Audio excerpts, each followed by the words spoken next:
And now it's time to create our first cut. We're going to be using our little wax product we created earlier.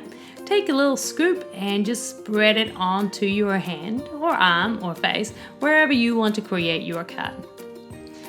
Make sure you use a spatula, or in my case here, a big butter knife.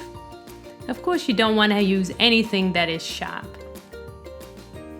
Blend the edges very thoroughly.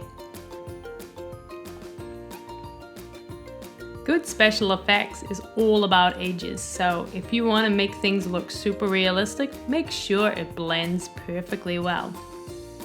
Luckily, this product is very nice to blend. It goes pretty smooth and quick.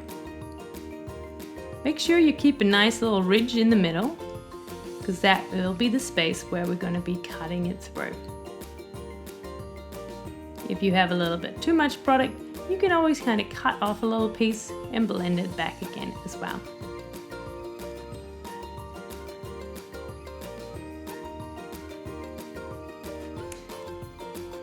Now it's time to create that cut. So use your spatula or butter knife and just jaggedly run it through the wax. Now I'm going to put a little mixture of my fake blood and my cocoa and coffee mix onto a little plate. I'm going to add a bit of water to it and mix the two colors together. This is my paint, and this is where I will be washing around the wound to kind of give it a bit of a redness and an inflammation look. This also adds for realism.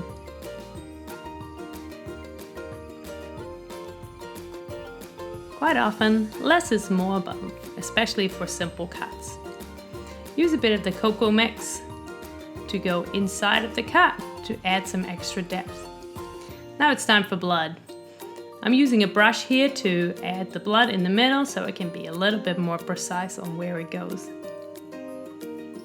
Fill it up nicely and full. And here we have it, our very first cut, which is looking awesome and moves with the skin.